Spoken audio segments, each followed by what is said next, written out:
move straight on into the session 5A and introduce what we have here now in this session. So again, 6 speakers, 6 presentations. It's actually, we're continuing in a way interesting examples from the EU. So first off, I would like to invite on stage Mr. Hubert Gams. I think he is with us already. Yeah, hi, nice to see you. We can hear you and see you. I'm going to stop sharing now, give you the floor so you can take over. So Hubert Gams comes from DG Grow at the European Commission, and let's hear his story. Thank you, Mate, and good afternoon to everybody. I would like to start by asking a question. Have you ever heard of the Single Digital Gateway? Now, if you come from a national administration, I very much hope that you would say yes. For those of you who come from academia or other circles, this does probably or not necessarily ring a bell, and for good reasons. But I would dare to bet that if I say your Europe, this would sound more familiar to you. Now, almost exactly 1 year ago, on the 12th of December 2020, the Your Europe portal became what I would like to call the public interface for the Single Digital Gateway, an entry point for information on the rights of people and of companies in the single market, on rules and requirements that people have to comply with if they want to move to another member state, if they want to study, work, expand their business across the borders, travel, or retire in another member states of the European Union. Or also the other way around, if they want to come back to their own country after spending some time in another country of the European Union. The first step there is easy access to quality information. And the Single Digital Gateway regulation that was adopted in 2018 makes sure that our citizens and businesses can easily find all the information they need on relevant single market rules, and the rules that apply both at EU level or at national level. From the Your Europe portal, they are guided to the official national websites that provide explanations, clarifications that they need.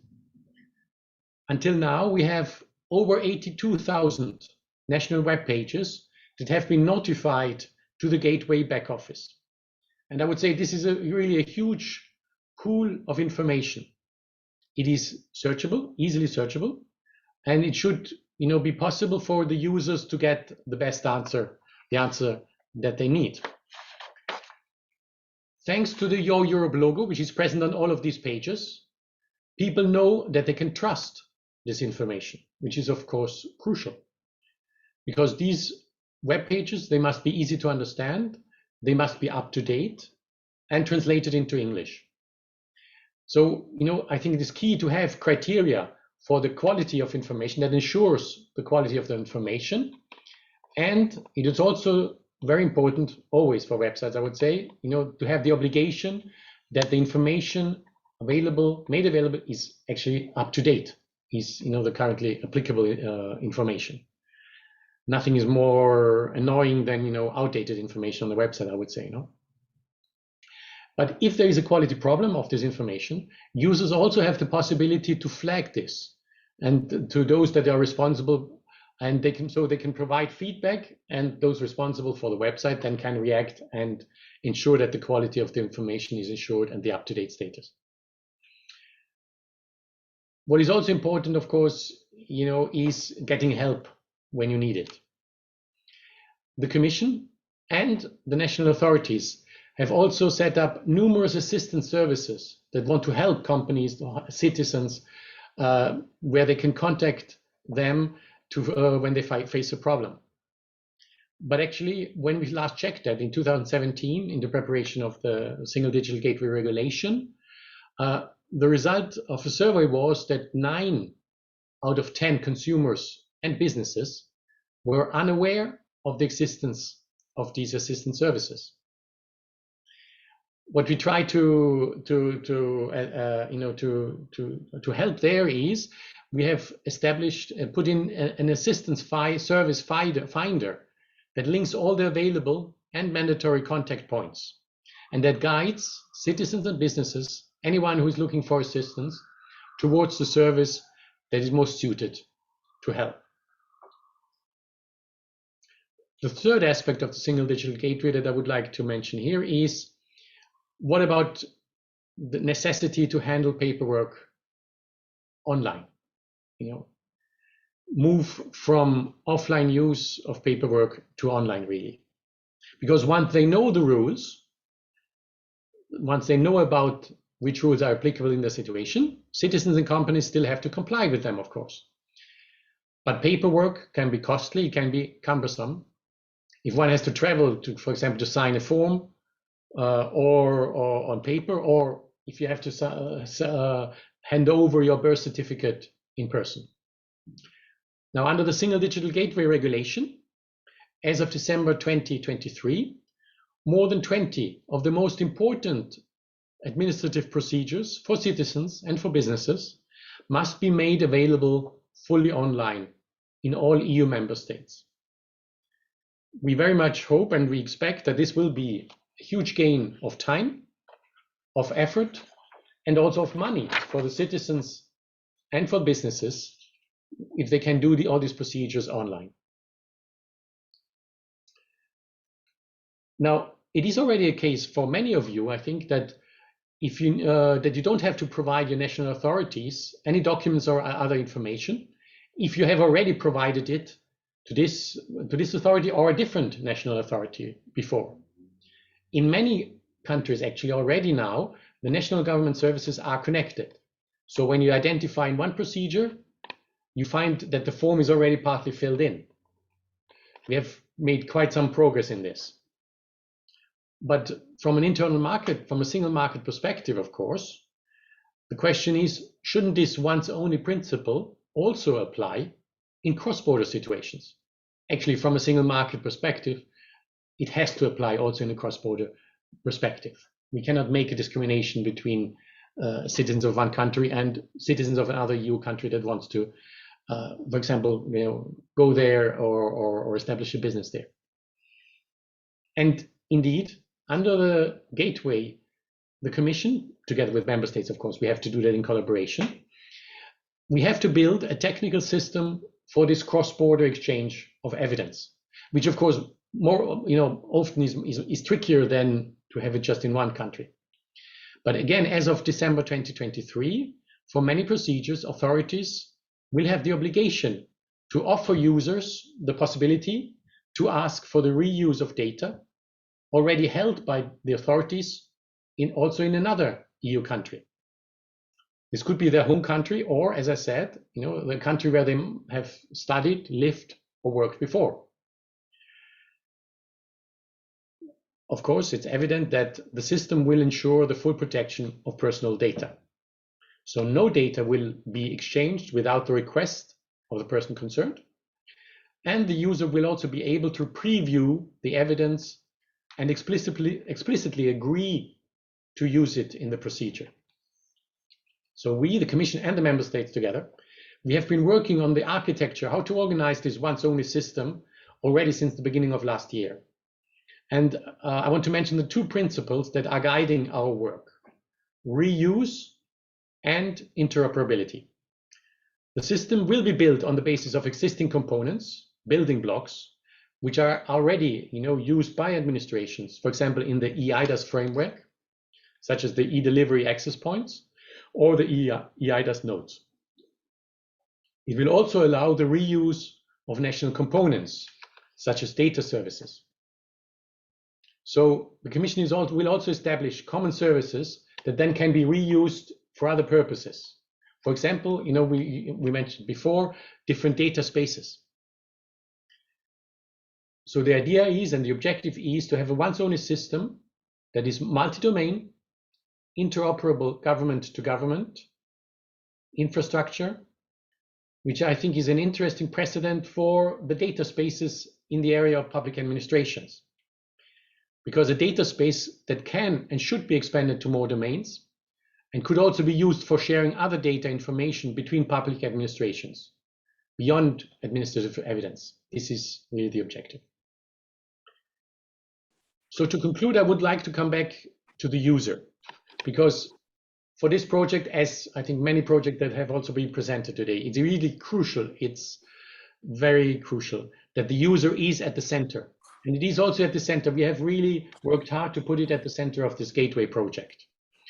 It's not that users have to be, are asked to adapt to public authorities. I think it's really our job in the public administration to do it the other way around. We have to adapt our way of working to the needs of the users.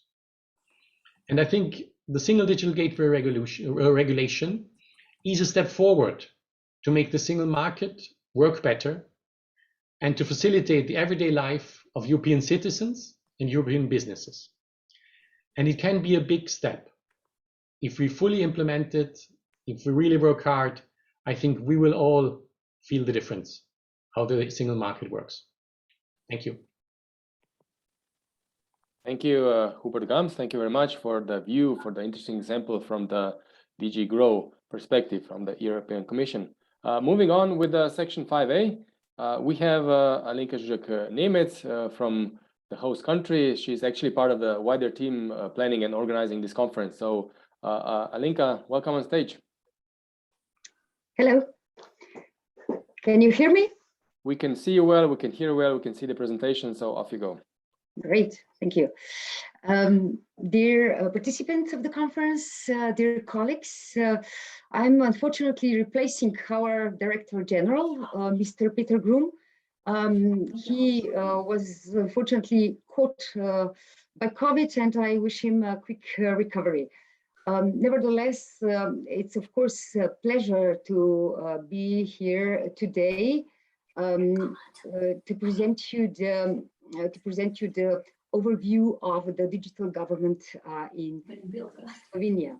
Of course, it would be so much better to meet you all, perhaps in Bled at our tourist jam, but today is actually covered, I think, with 30 centimeters of snow, but nevertheless, but unfortunately, yeah, perhaps, hopefully next time. Well, Slovenia celebrates its independence this year, 30 years. And as you can see, we are a very small country with only 2.1 million of population. And but nevertheless, we have quite a long tradition of IT technology and actually also research in this area. So basically, we celebrate this year also 40 years of the research in AI. Of course, we are talking about old AI, and these efforts were recognized also internationally. So in March this year, actually, the UNESCO established the first international research center on AI, actually in Ljubljana. Going back to our history, the first internet connection actually was established 30 years ago, and soon after we got first web pages operated through internet, and our government responded quite quickly. And we had first government-private communication network a few years after, with communication network and common data center. And our first legislation on e-signature was adopted in 2000, and we are celebrating this year also the 20 years of the first, since we issued the first qualified digital certificate. It was the first just published to the public sector for public employees, and soon after also to the citizens and to the companies. And also this actually paved the way also to the first government portal offering the first generation of electronic services to our citizens. Our government comprises 14 ministries. They are, of course, covering different areas of work. They are supported by the 16 government offices, and we have a widespread all over the country administrative units that are accessible to our citizens to come there in person and to perform the services. And we have also, at a local level, we have a lot of municipalities, and you could imagine that with the 2.1 million of people, we can have really the small municipality. The smallest one is actually having only something over 300 citizens. And Ministry of Public Administration that I'm representing today and is also organizing this event. We are kind of horizontal ministry taking care of the systemic organization of the public sector in Slovenia. And at the same time, we are also running the infrastructure, this common network, and also coordinating. We are also coordinating body for e-government development.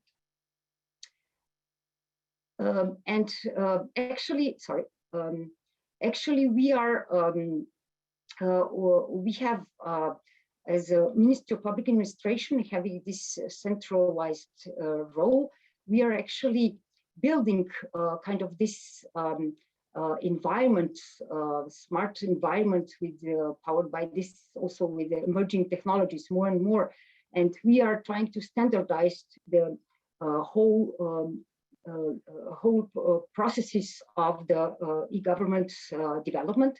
And starting from the infrastructure level, we have this, we are running the private cloud infrastructure, and at the application level, we are running different common building blocks, fulfilling different legislation challenges, different principles of government development, for example, for user centricity, one solely, and also, of course, cross-border responses, as we heard, also supporting this SDG implementation. And here, let me enlighten, for example, trust services. We have common and one entry point for to our services. We heard in the 4A session the colleagues who are from Chamber of Commerce.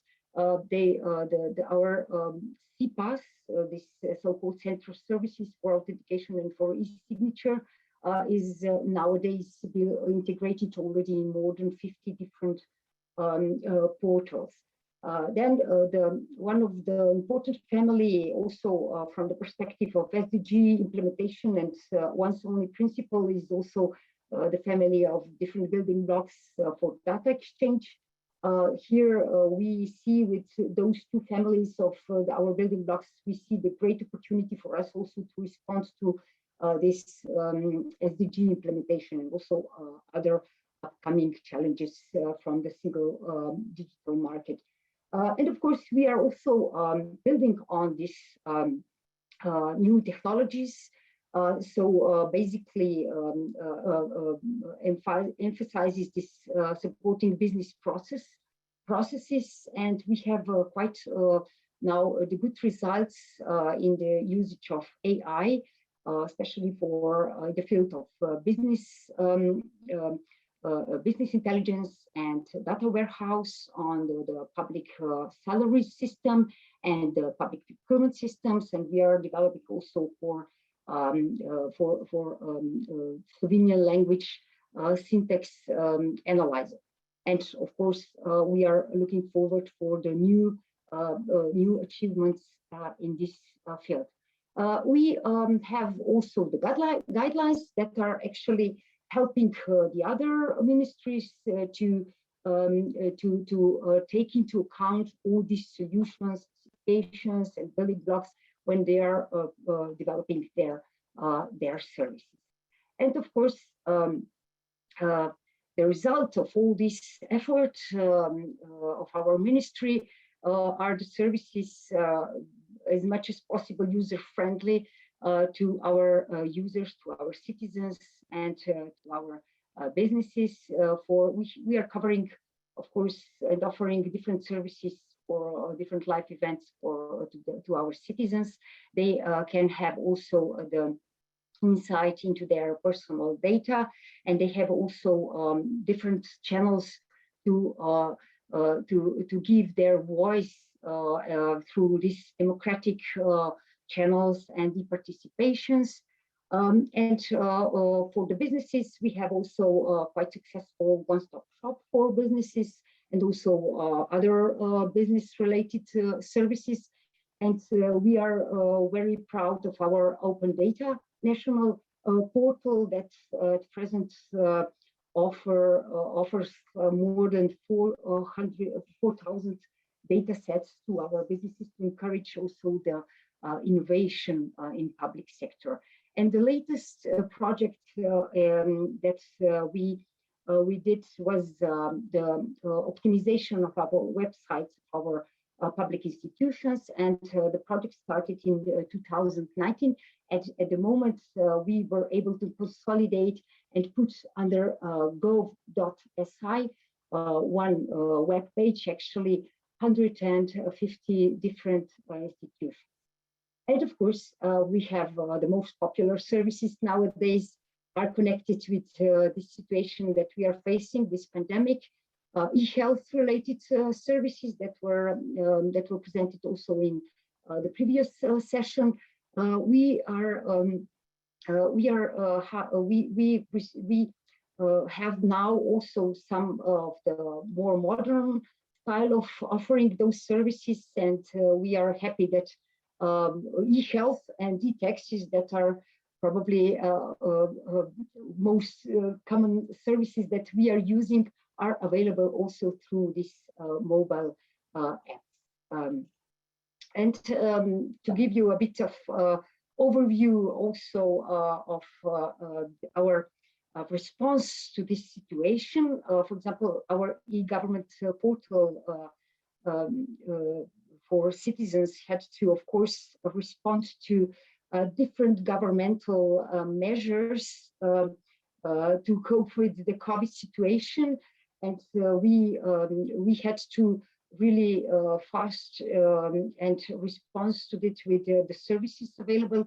And at the moment, the most popular service is retrieving this home quarantine certificate.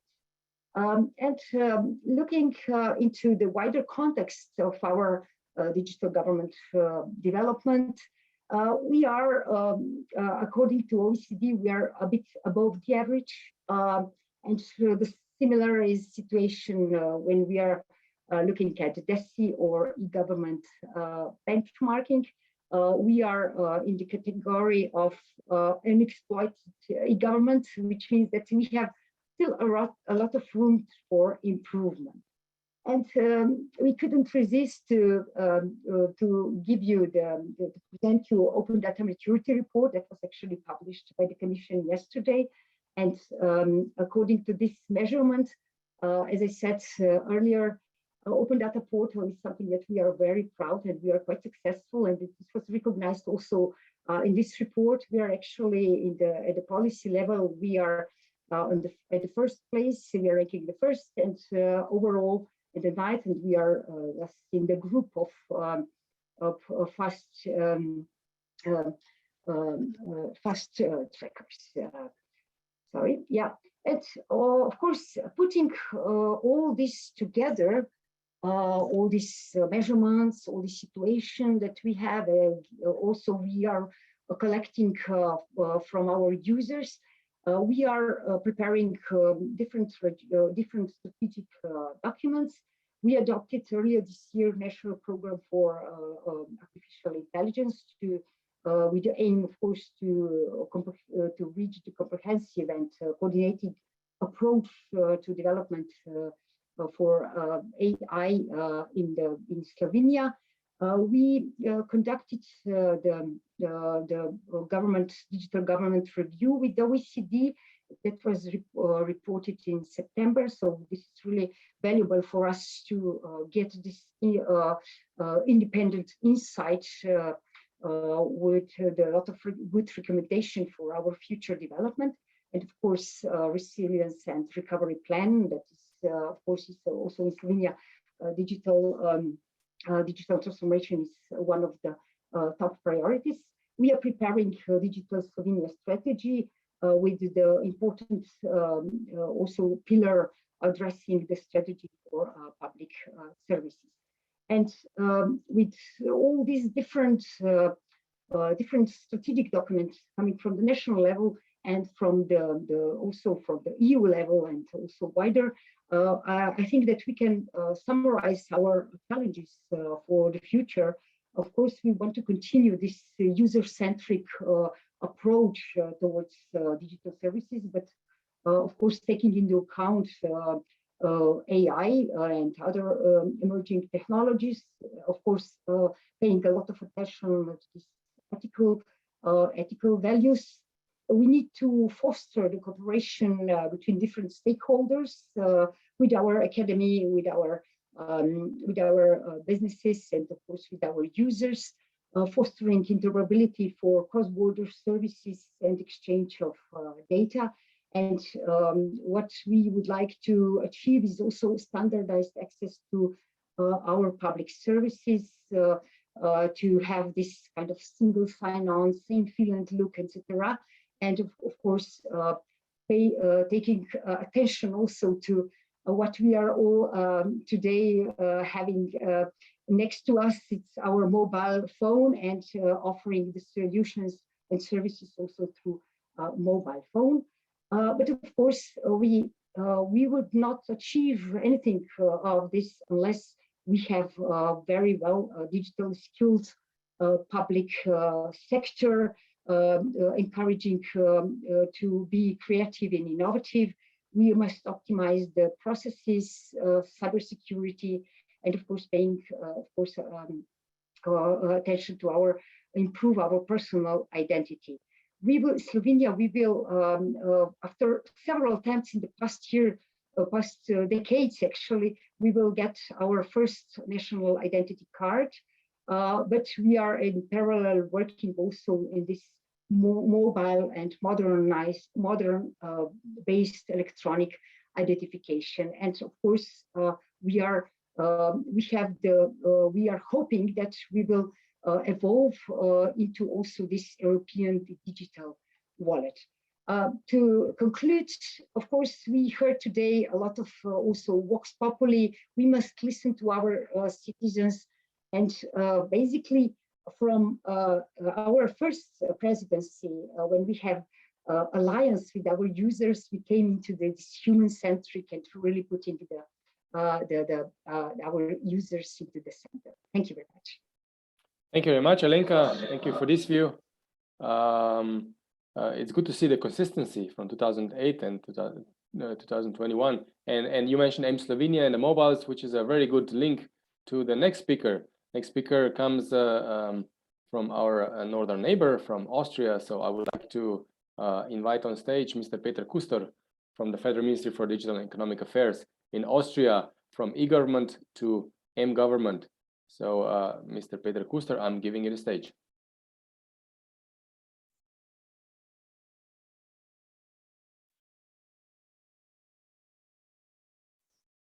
We see you and we hear you. So I lost my own presentation here, but I hope at least you see it, so everything's fine. We do see it, yes.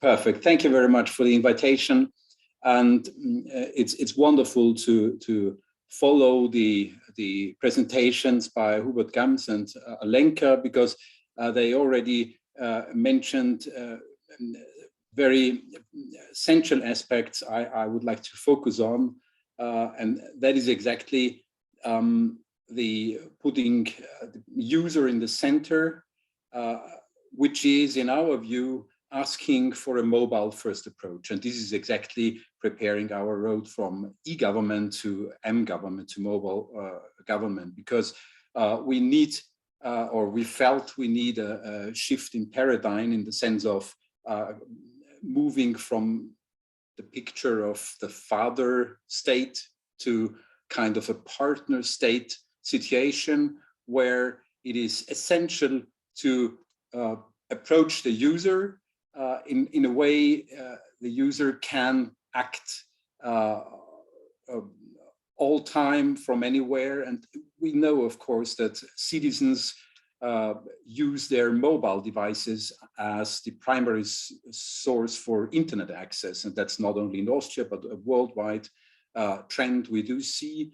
And if we want to follow a true user-centric approach, we felt that this demands also a mobile-first approach in order to respond to that need. This reduces, of course, barriers to the public services.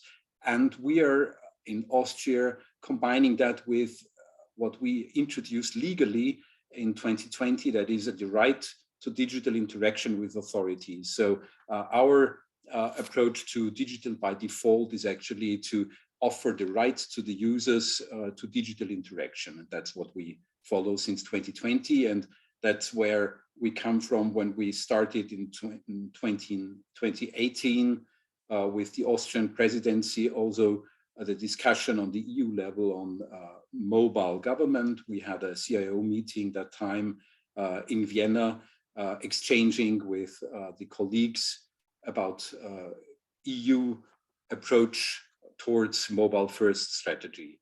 So what I would like to share with you is a few insights into our mobile world, so to say, and into the EID in Austria, which is specifically a basic building block for mobile and public administration as such. So what we did already in the year 2003, when we started our so-called citizen card concept, we designed that concept as a technology neutral concept, meaning that we issued cards, chip cards, offering for qualified electronic signature and EID, but at the same time, we did not focus on a specific card, but had an open concept which could be implemented by different technologies. And that is where, over the time, the mobile field came into play. We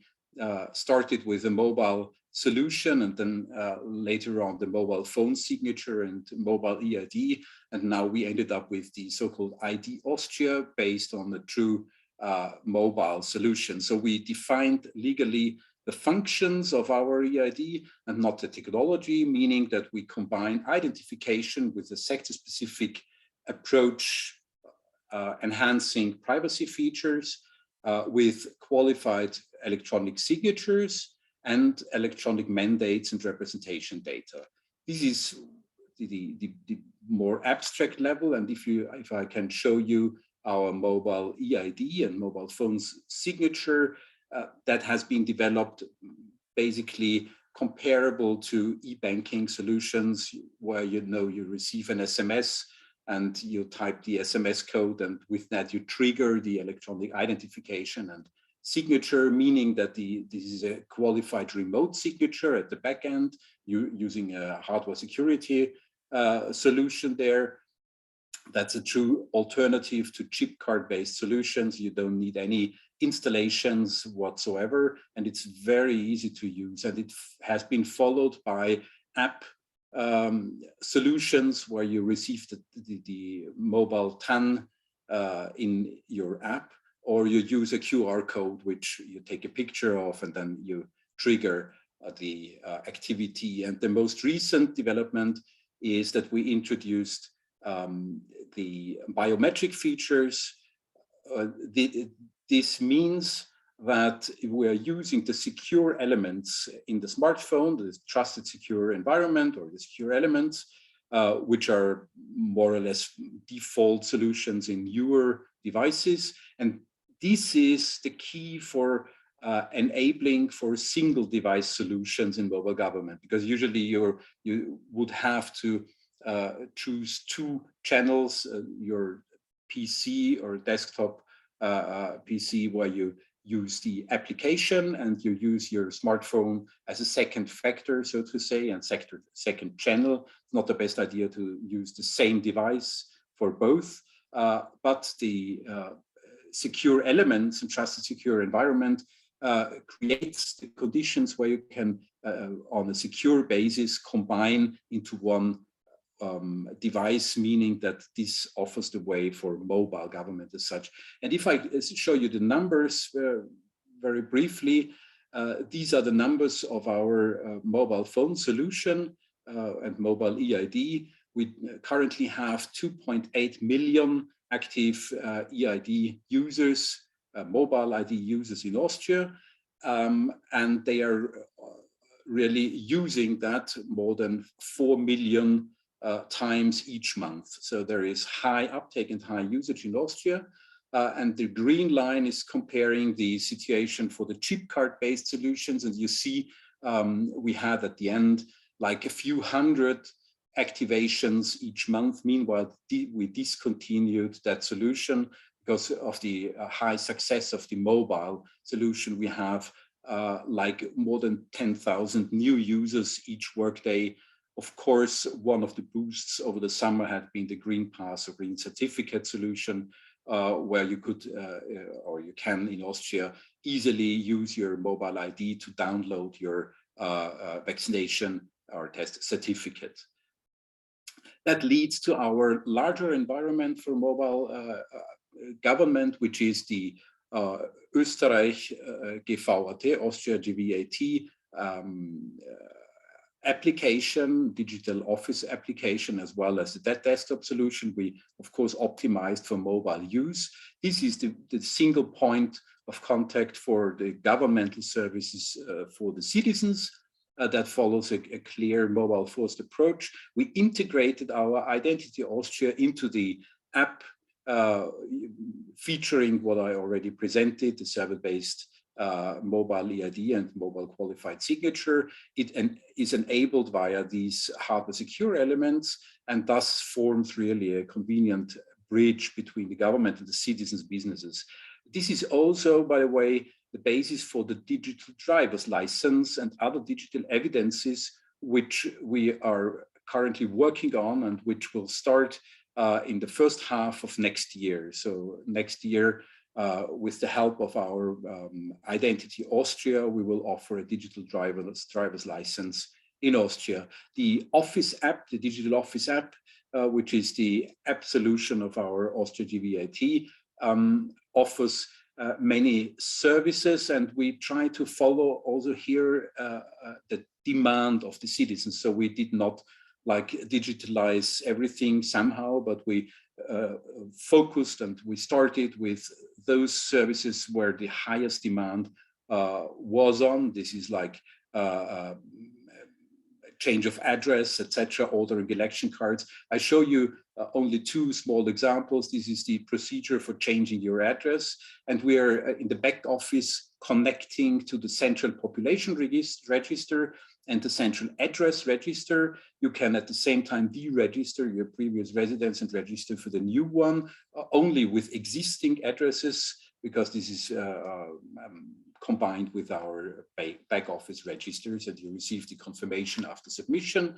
Or the second example I would give is like our digital baby point, where you do have a single point for applying for birth certificate, certificate of citizenship, residence certificate, health insurance card, and many other services you would receive by this one click and one single entry point.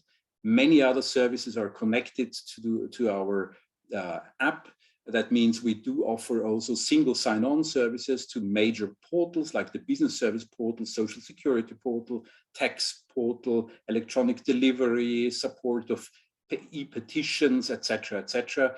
Of course, as usual, the live event structure in the informations, the overarching search. We integrated also the possibility for signing, electronically signing PDF documents and verifying them, and we integrated a chatbot.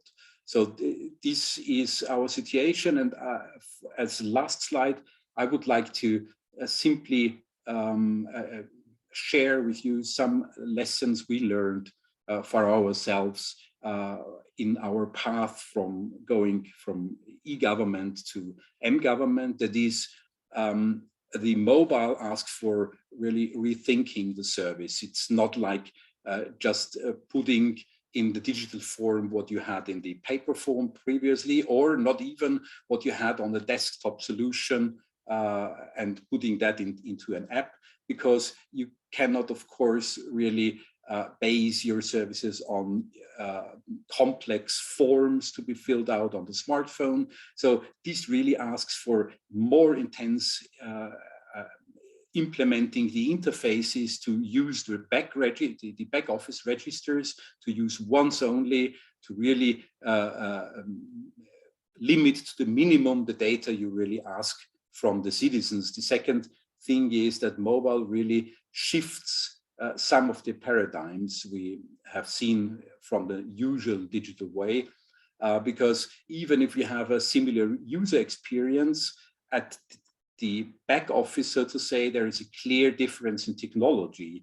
We do not have a session orientation in a smartphone app, which means you need to base on transaction, not on session, which gives further challenge in terms of security when it comes to authentication and re-authentication for the service. So that needs to be thought of carefully and designed in a different way. Mobile government, as I already mentioned, leads to single device strategy, where you do have certain additional security challenges which must be tackled. We do have third-party app integration as a further challenge, and app-to-app communication. That is easier in certain surroundings than in other surroundings, but all that had to be integrated in our thinking and designing. And of course, what we found out is we really need to approach the citizens with their standard devices. We cannot ask for whatever specific device of the citizens, because that is what they have in their hands and what they want to use and what they use on a day-to-day basis. So use elements like secure elements on the standard mobile devices to offer high security standard, but not ask for features or elements, certifications whatsoever, which are not yet there on the market. As soon as the market has a take-up and more take-up on more secure devices, that's fine to also include them. This is of course clear. But at the same time, mobile brings major security advantages in our view. This is because, of course, the mobile device is a highly personal device. If I look at my surroundings, or even at me myself, I will get nervous if I don't have my mobile phones somehow near to me. And if I don't see my mobile phone like 2 hours, I ask myself whether I had lost it or whatsoever. That is different from a smart card, because the smart card might be lost and you will not miss it for a longer period, I guess. Smartphones also, of course, offer sandboxing solutions. They offer those secure elements and trusted environments, and additional features like specific security app permissions, etc. So these are some of our challenges we had in front of us and lessons we learned.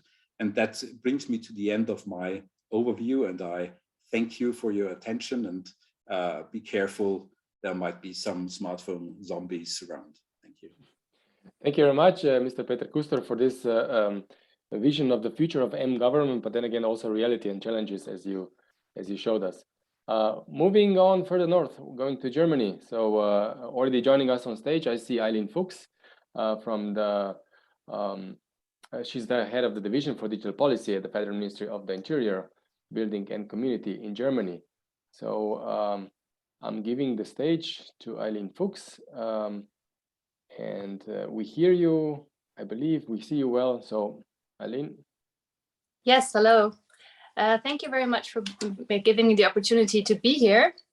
And I have a presentation, although I can only use my mobile device, so I'll try to share it. I hope it works. If not, perhaps we sent it to you. Perhaps you can upload it. I think, yeah, we'll have to do that if that's possible. Okay, fine. As we are doing that, maybe you can do the introduction without the slides as we're in the background load your presentation. Thank you very much. So yes, so I'm very happy to be here, very happy to hear all those interesting talks we had so far in the webinar. And especially what Peter just told us rings a bell when it comes to Germany too. So what we were focusing on though, when we were preparing for this conference is that it's actually placing the individual at the center of the public sector's digital transformation. So we're grateful, really, that the Slovenian presidency has chosen this approach. Digital transformation, in our view, is not just about technology. It is first and foremost about people. So let me start by referring to a truly people event that you may know, the Documenta 15. So I guess you know the Documenta is an internationally renowned modern art exhibition, and it takes place in a German town called Kassel every 5 years. It is scheduled to take place next year from June to September. So I love the Documenta and I strongly advise you to visit it. And therefore I had a closer look at what will be its motto and focus. And what I found particularly fascinating is that the artistic directorate of Documenta 15, it rests with the Jakarta-based artist collective Ruang Grupa. So Ruang Grupa has announced that they will build next year's Documenta on the core values and ideas of lumbung, the Indonesian term for a communal rice barn. So as an artistic and economic model, lumbung is rooted in principles such as the collectivity, communal resource sharing, and equal allocation. And that kind of will be embodied in all parts of the next year's exhibition. And I aim to show today that these principles, they're also key when it comes to successfully digitizing public administrations. Why do I find this concept so interesting at this moment in time, when we are ruled by a pandemic that limits us to an extent unknown to us so far? Because within the last 2 years, the pandemic has accelerated the digital transformation of our societies. It has profoundly changed the way we learn, the way we work, and the way we spend our leisure time. And these changes, they did not stop at the threshold of the public sector. On the contrary, the pandemic made clear that digital transition, it lies at the heart of modernizing our public administrations. So almost exactly 1 year ago, our political representatives, ministers, state secretaries, they assigned the Berlin Declaration. I guess it rings a bell with you.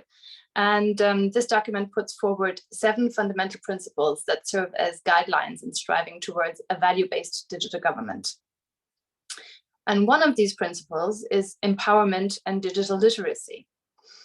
The signatories agreed to foster measures that contribute to improving citizens' digital literacy, awareness, skills, and reinforce their ability to act and make informed decisions in the digital sphere. That's one of the principles. The second principle that fits in here, oh, thank you, there it is.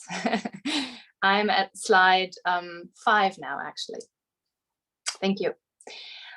So one of these principles I just spoke about is improving citizens' digital literacy, awareness, skills. And the other one is to strengthen the development and actual use of digital skills and tools in the public sector. So when it comes to these principles, it sounds very good, but it's often easier said than done.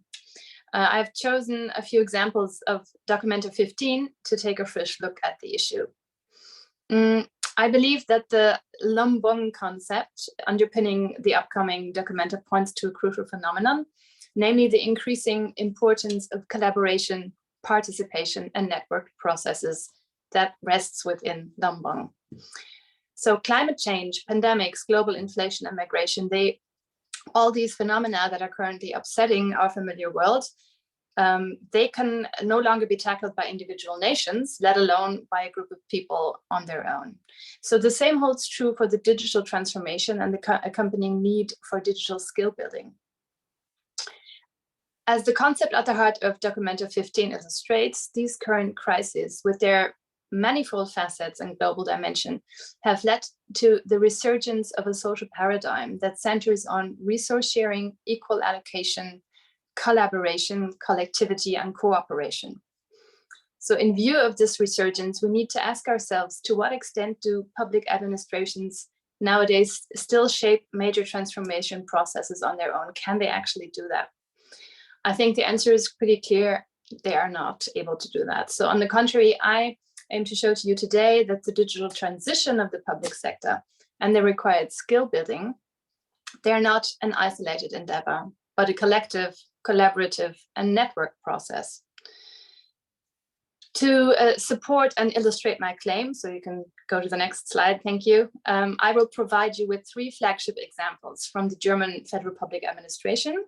So these are examples within the webinar today that might serve as a blueprint and also as an inspiration of how to explore these processes of cooperation and collectivity to successfully initiate digital change by addressing 3 different levels. The first, skill building that reaches out to all members of society. The second, targeted skill building within public administrations. And starting with the and cross-sectoral skill building, that's the third one. So skills for everyone, skill building that actively involves our civil society. Our federal CIO, Markus Richter, he has repeatedly emphasized the importance of reaching out to all citizens. So next slide, please.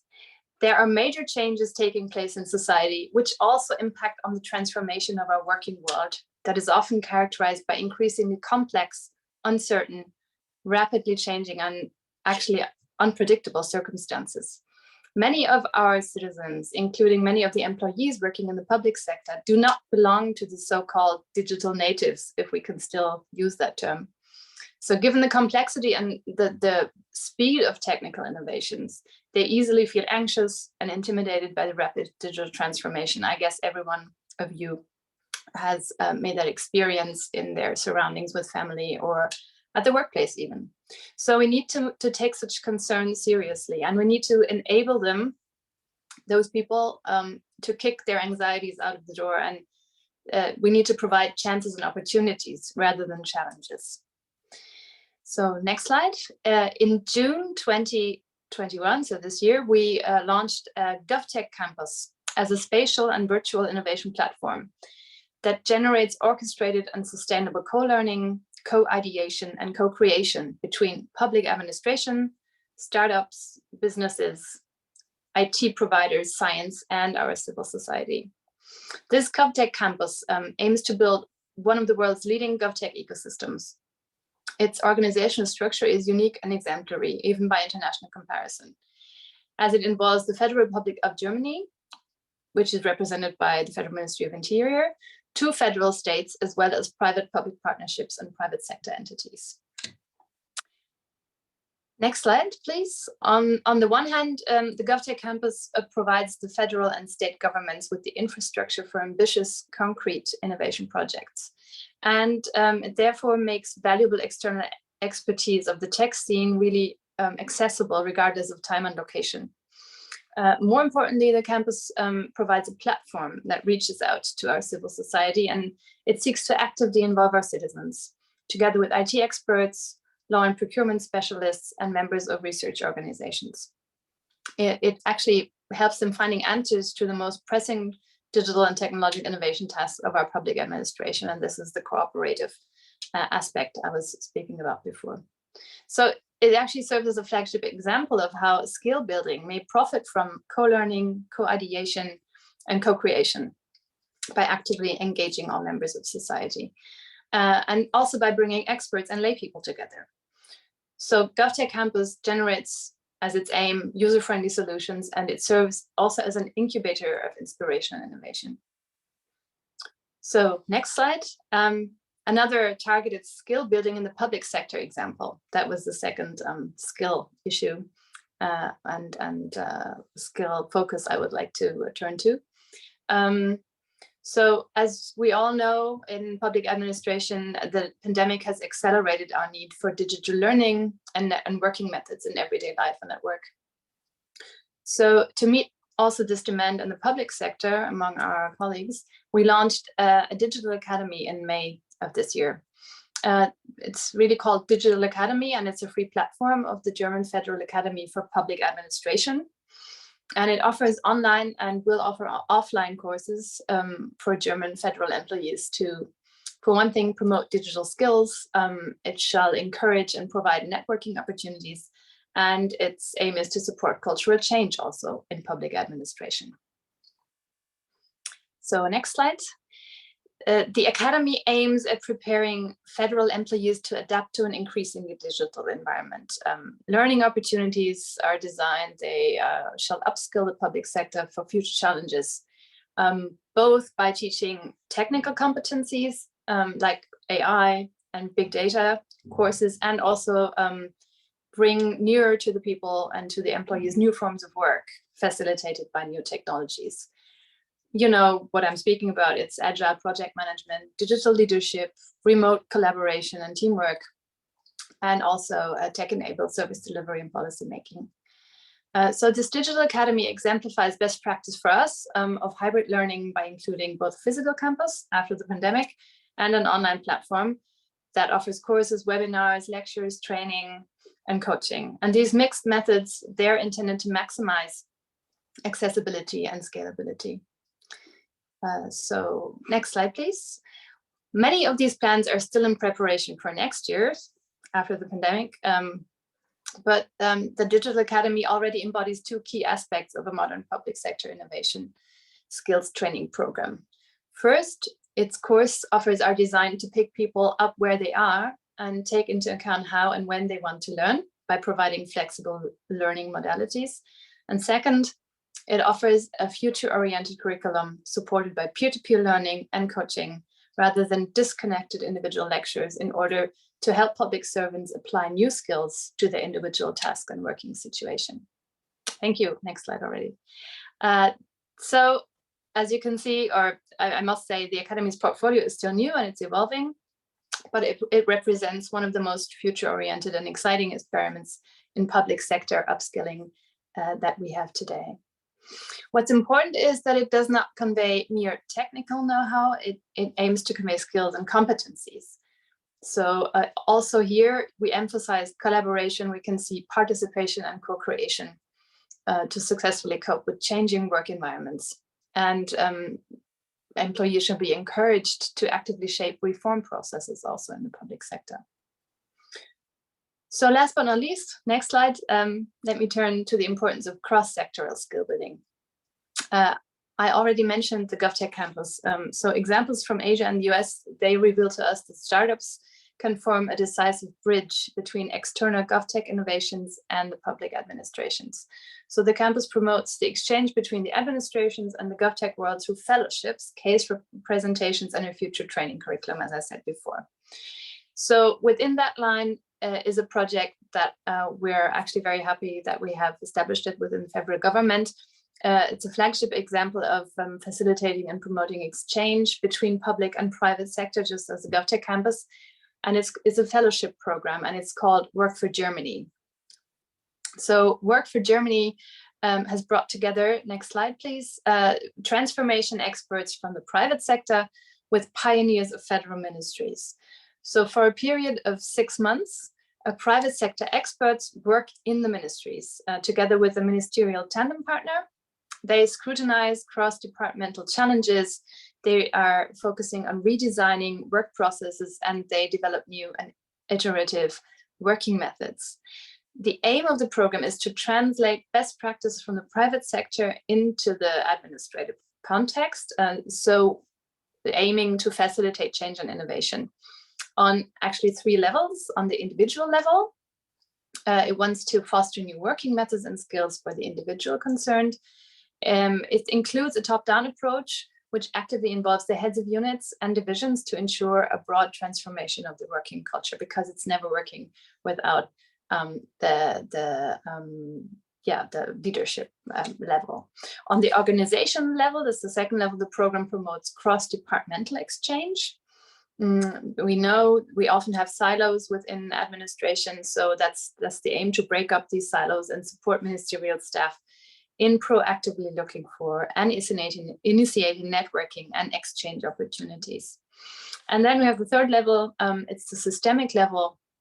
So on that level, the program offers a framework of uncovering and tackling cross-ministerial boundaries and challenges with the aim of transforming framework conditions in such a way that independent, responsible and collaborative work is required and encouraged by employees. So as you can imagine, taking all these levels in one, this initiative has given our technical security staff in the Federal Ministry of Interior, we have very high security thresholds. It has given them a severe headache, as it has led to a flourishing of collaborative working tools like Kanbans and whiteboards, team rooms, and all those interactive tools that we haven't much used so far. And but they actually make cross-ministerial and cross-departmental cooperation a lot easier and actually a lot of fun, if we get around the security, of course. So next slide, please. Concluding, referring back to what I said at the beginning of my presentation, and digital transformation is not just about technology. George Westerman of the MIT Sloan Initiative on the Digital Economy once compared digital transformation to a caterpillar. He claims that when digital transformation is done wrong, all you have is a really fast caterpillar. But when it's done right, it will make a caterpillar. It'll turn a caterpillar into a butterfly. So that's our aim. So skill building is the key to the ongoing digital transition. Next slide, please. I have illustrated, it's not an isolated endeavor, but it's a collective, collaborative, and network processes. So these principles of collectivity, communal resource sharing, etc., as they are currently rediscovered, not only in business and administration, but also in art, as the Documenta 15 shows, they're also key when it comes to successful digital skill building in public administrations. So today I've shared with you 3 flagship examples from the German federal administration. I hope they will serve as inspiration and encouragement to explore the power of the collective and to actively engage the expertise and proficiency of various stakeholders within and also beyond the public administration. The aim of us all then, of course, is to kickstart modernization processes that make public administrations in Europe fit for the digital age. So you can see the flagship examples listed here. Make sure you visit them. Make sure you visit Documenta 15. I'll be curious and happy to see you there. Thank you very much. Thank you very much, Eileen. We will probably copy paste the links into the chat during the next session. So thank you for the view of what's going on in Germany in last level. So moving on, I'm inviting on stage Ms. Sara Carrasqueiro, the member of the Board of Directors in Administrative Modernization Agency in Portugal. Sara, we can see you. I hope we can also then hear you, and looking forward to your presentation. Thank you so much, Matteo. Are you listening to me? Yes, we can hear you. Yeah. Okay. First of all, I would like to congratulate the government of Slovenia for organizing this meeting, and of course to thank the invitation for Portugal and EIMA being here sharing some of our solutions. I will just share my presentation. Okay, so can you see it already? Yeah, we can see the presentation very well. Thank you. Okay, so today I will share, briefly share 2 examples of digital government solutions that enable to enlarge accountability of state and public administration and also citizen participation. It's been wonderful listening to the colleagues of DG GROW in Slovenia, Austria, and Germany. And I believe that these examples are some kind related with the topics that Eileen has just spoken. So concerning open government initiatives and stakeholder participation and citizen participation initiatives, I would say that Portugal has been developing several programs and initiatives for quite some years ago. We have this Simplex program, which is being held since 2006.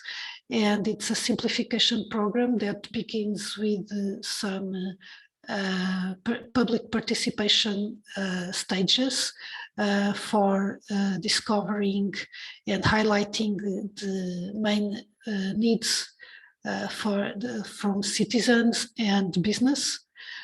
Also, we developed our open data portal 10 years ago, which is an important component for business innovation and also public sector transparency. More recently, from 2017, we launched our experimentation lab, our LabX, which with its main concern about helping public entities to bring co-creation methodologies into the design and redesign of public services. We also organized a national participatory budget, giving the chance for citizens to choose some of the initiatives that will be using our national budget. And we joined in 2017, I believe, OGP, and are working with the National Network for Open Government Initiatives and already on our second plan of action. So we have other experiences, but these maybe are the most important ones, and we collect lessons learned from these initiatives and bring relevant topics to the redesign of our strategies. So we have since 2020 a new strategy for innovation and modernization of public administration, which among several other objectives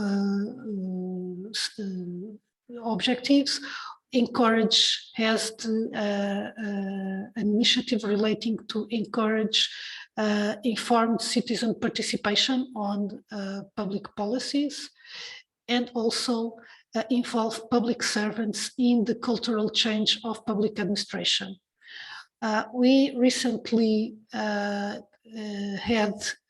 our review digital transformation of public administration strategy, which among others also involves some measures relating to transparency and participation, namely promoting the sharing and reuse of open data and promoting the use of participation and co-creation methodologies for strengthening the digital services and the user experience of the public services. Of course, as Eileen highlighted just before, we signed the Berlin Declaration last year, which is we consider a very important compromise in these 7 key principles: the respect for human rights and democratic values, to strengthen the social participation and digital inclusion, to empower citizens, of course, for enabling them to use digital tools and to participate in a new digital world. And of course, issues like trust, security, interoperability, and resiliency are in all our digital initiatives nowadays. So I would bring for this short presentation these two examples that in several ways meet and are aligned with these the 7 key principles of the Berlin Declaration.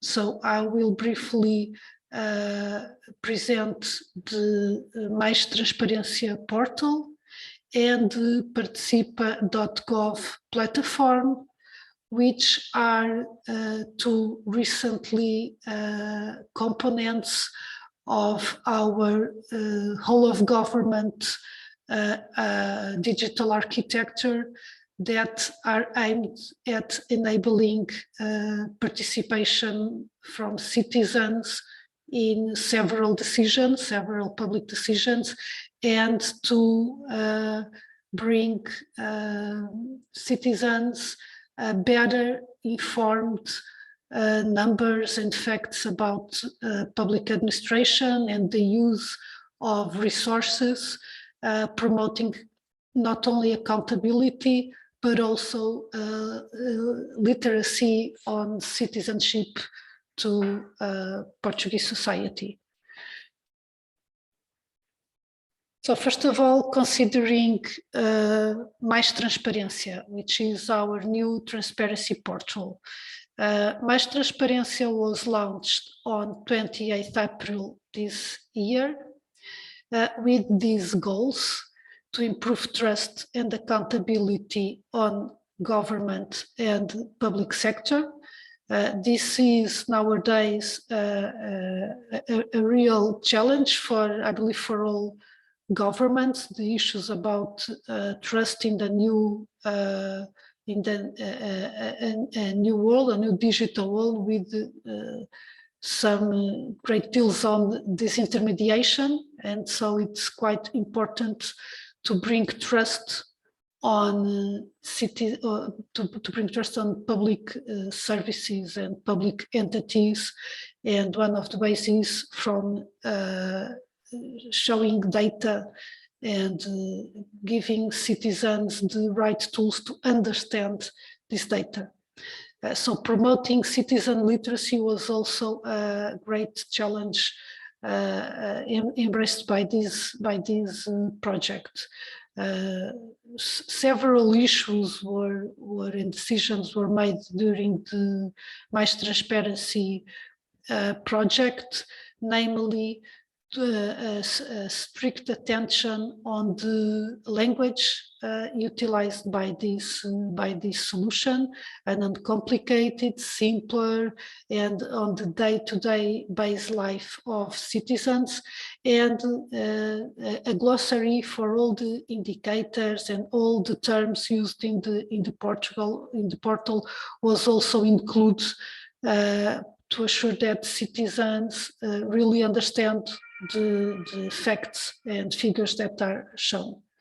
Of course, one of the principles of the Berlin Declaration is the inclusive principle. We set up this portal with higher standards of usability and accessibility. We have an initiative that promotes and the use of these standards, attributing seals to public portals and public digital services, and we build it with a higher standard, which is the gold seal.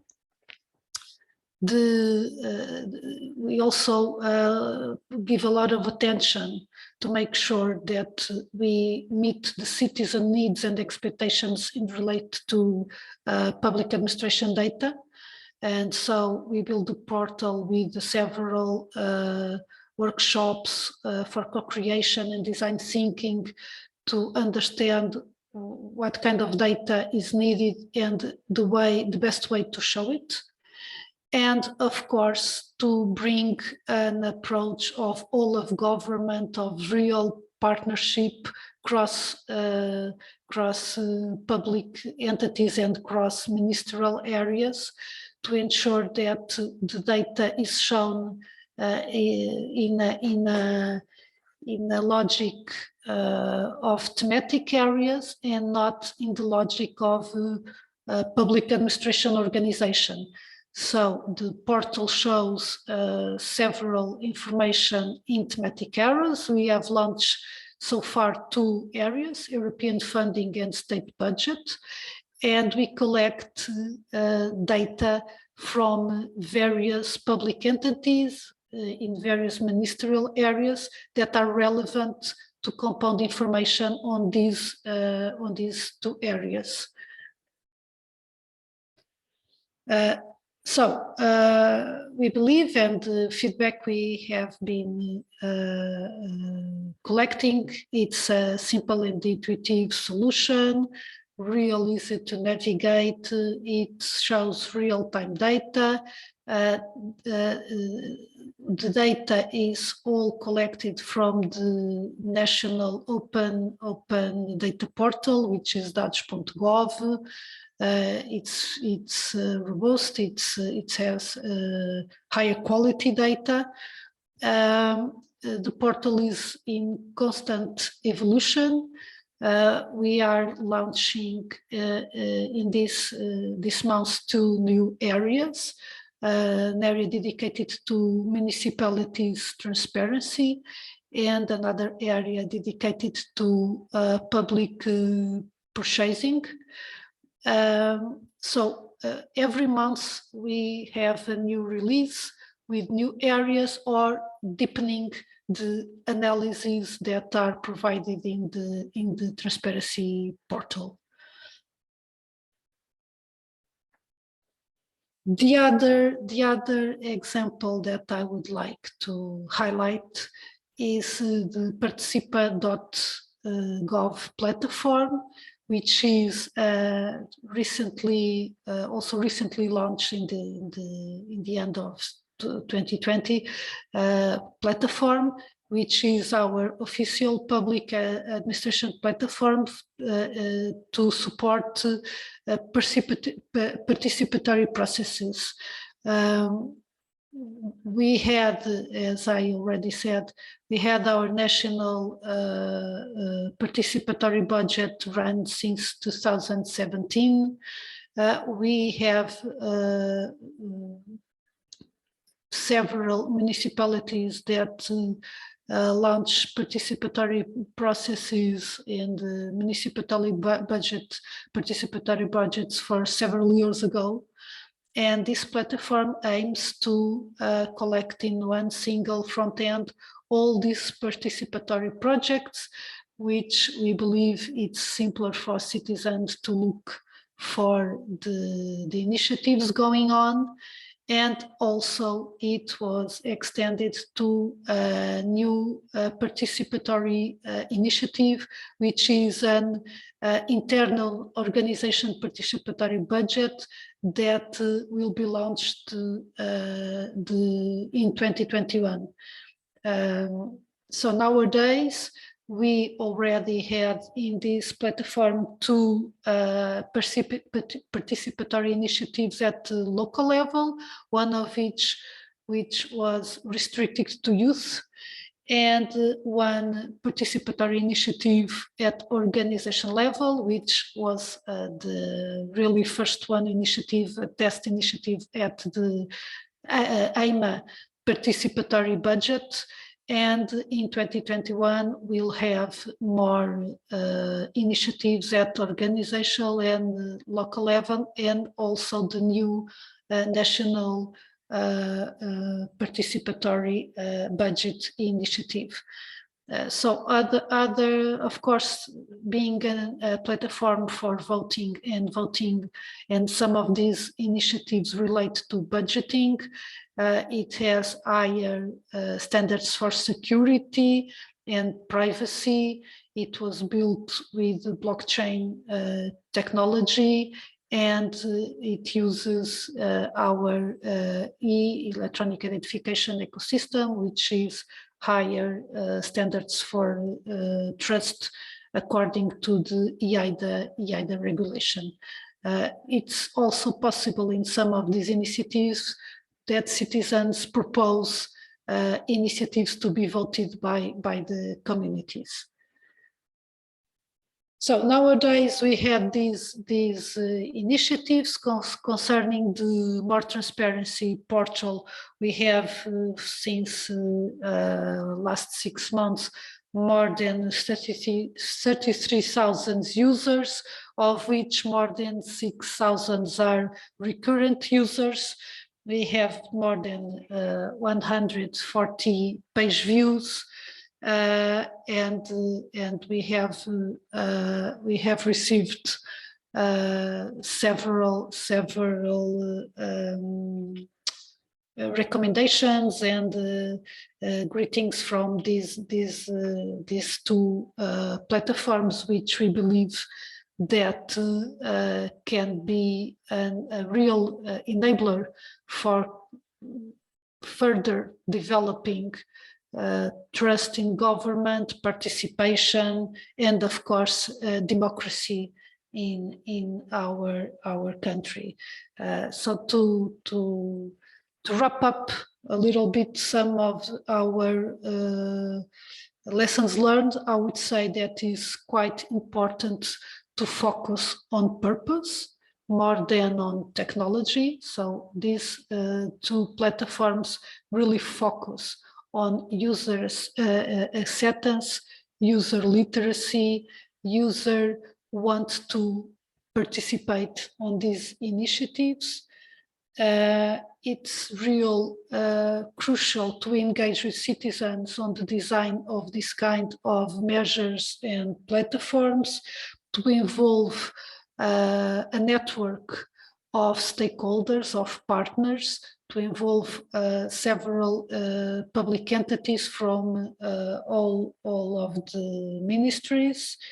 And we found it very useful to take rapid development interactive processes, always building on top of previous release and lessons learned from users' acceptance of previous release. And we believe that with this kind of mindset, we will drive the digital transformation of society and the transformation of the way citizens interact and trust in public entities. Thank you very much, Sarah. Thank you for this overview of what you are doing in Portugal. That was very interesting. Thank you so much. We need to give the word now to the last speaker in this section. He's already with us, Mildo van Staden. Let me just very briefly introduce him. So we're going to look at the Dutch perspective. So he's the policy advisor at the Public Values and New Technologies Department, the Ministry of the Interior and Kingdom Relations in Netherlands. So Mildo, we see you. I'm going to give you the stage now. We just need to hear you also. You're still muted. Let me ask to unmute. Oh, sorry, as a mute thing. Yeah. Thank you. Yeah, thank you everyone, and thank you also for the invitation. My name is Mildo van Staden. I work for the Ministry of Interior and Kingdom Relations. I have a presentation and I can share it, and I did some rehearsal, so I think it will work. Yeah, we see it. Yeah, you see it? Okay. Yeah. Yes, perfect. Okay. Yeah, I'm going to tell something about our framework, responsible AI, artificial intelligence. And I hope at the end of the presentation, you all got a brief idea how we contribute to this framework. I will tell it in 10 minutes. And in my first part of the presentation, I will say something about the context of the use of AI and all kind of algorithm systems in the public sector. Second part will focus on some instruments we developed that can help to protect human rights and public values. And finally, I will give you some insights into next steps and challenges. As you all well know, AI and algorithm systems are in the spotlights. It offers many opportunities, but there are also many risks. And in the public debate, there's a lot of attention for the risks of AI. And in the Netherlands, but I think it's also in other EU countries, I suppose, experts, the media, members of parliament, they all express their concerns about the risks for privacy, discrimination, or loss of human oversight if deep learning takes over human tasks. In our view, the benefits and opportunities of AI can be achieved if the protection of the human rights are central and is guaranteed and public values are taken into account. And in order to realize this, the Dutch government launched a digital agenda 3 years ago, and I'm involved in implementing the protecting of fundamental rights and public values. It's the second element in the agenda, as you see. And let me move to the next slide. Yeah, one of our activity we started 3 years ago was to explore to which extent a legal basis was needed for new technologies in the public sector. And based on different studies, we made 2 observations. First, our laws are sufficient for using new technologies in the public sector, or with other words, technologies are regulated already. For example, we have got a GDPR who protects our privacy. We have the our constitution prohibits discrimination, and there are also all kinds of sector-specific regulation aimed to protect human rights. So we concluded that there are no real big legal barriers or obstacles, and moreover, there's also new EU regulation on the horizon. For example, the AI Act or DSI of the Digital Market Act. So these law can also provide additional protection for users and citizens. However, we concluded that the applying of existing law in relation to new technologies can be improved. And I will tell you some about in the next slide. And the second observation we made is that the risks are mainly focused on privacy and discrimination and less on the broader scope of human rights and public values. For example, a public value like freedom of speech or the opportunity to appeal against a decision based on algorithms. Therefore, we developed guidelines, tools, manuals to make law and legislation better applicable in the context of new technologies. And some of them are listed in the next slide. And I cannot, due to the time, I cannot explain all these instruments in depth, but I choose 3 of them. The code Good Digital Government, the Impact Assessment, Human Rights and Algorithms, and the System Principles of Non-Discrimination. The code Good Digital Government. In the Netherlands, we have already a code of good government, but our parliament asked our minister for an update where also digital developments are mentioned and included in the code. So we made the code Good Digital Government, and the code is a method to structure the discussion about public values and to which extent specific values should be preferred above other values. The discussion based on this code can take place on different levels, for example, within a project or program or on an organizational level. And the code is clustered along 3 building blocks. One is democracy, the other is a rule of law, and the third one, I translate it as governability. In Dutch, we have the name bestuurskracht, but I think governability is the good translation. And each block consists of 10 different values. For example, human dignity, freedom of speech, or non-discriminations all belong to rule of law. Participation, transparency, and collective value belong to democracy, and agility, integrity, or risk awareness fall under the governability. Yeah, I cannot discuss it in depth, but it's important to say here that it's not possible to achieve all 30 values at once. A trade-off must be made. And this means that a government must prioritize, which depends on a specific context and challenge they face, which values they prefer. This makes the code also very flexible. After the priorities are made, it's important to bring these values into action. So an action plan is needed, and the code offers different examples of actions governments can undertake to and also nice to mention that we applied the codes in different use case, and quite surprisingly, and we didn't expect this at forehand, the government officials were triggered by governability.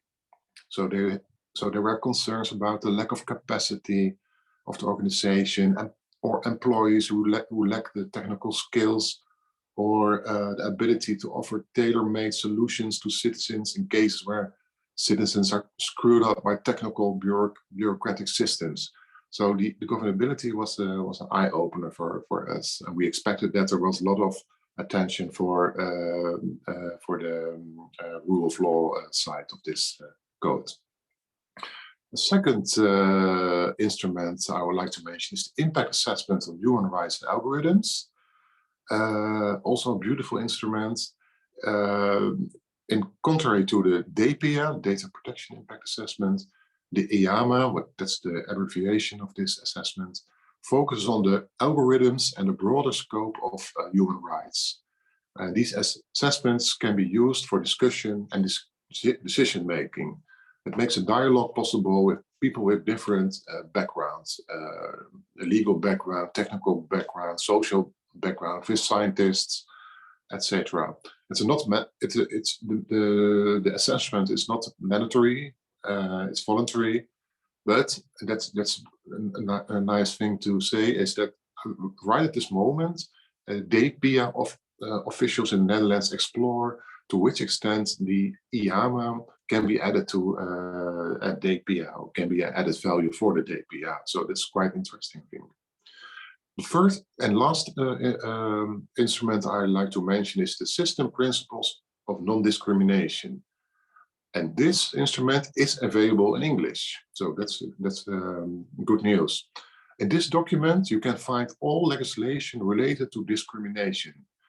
And it makes it applicable for practitioners.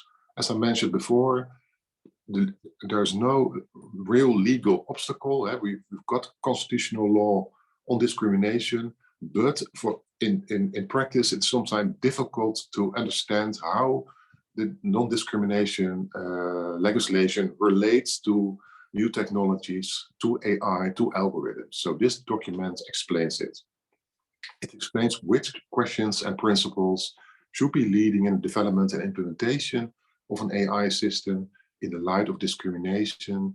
It takes into account legal, technical, and also organizational perspectives. So it's not only focusing on legal or technical issues, but also how to organize a process to protect non-discrimination.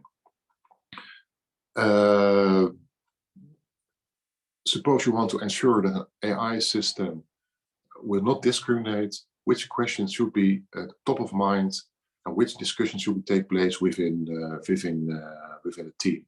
It's a beautiful document, as I said before, and it's also available in English. Finally, my last slide. It's also very important to gain more experience with this toolbox.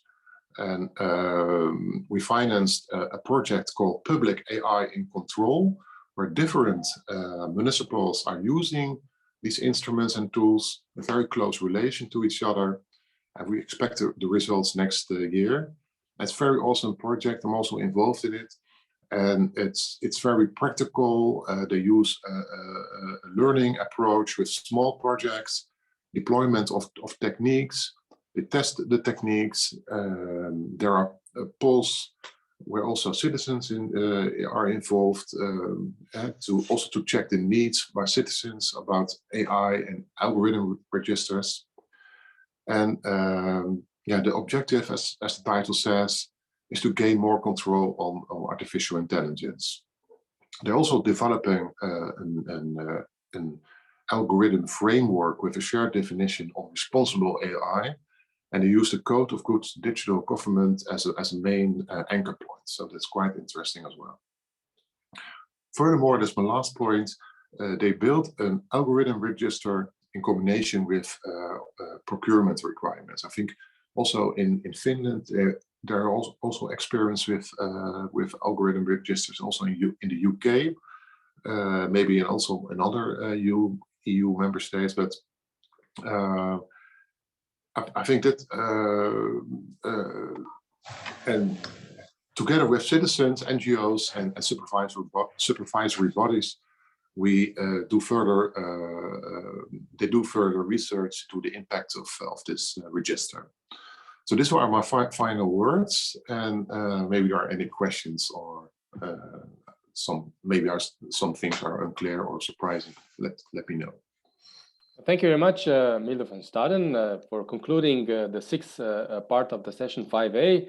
As the time is a little bit ahead of us, we will ask for the audience to type the question into either the Q&A or chat, and then if you get it, you can answer it in a written form. So we go straight on to the next session. First of all, I want to obviously thank everybody from the session 5A, interesting examples from the EU. So Mr. Hubert Gams, Ms. Alenka Zizek-Nemec, Mr. Peter Kustor, Ms. Eileen Fuchs, Ms. Sara Carrasqueiro, and at last, as we just heard him, Mr. Milde van Staden.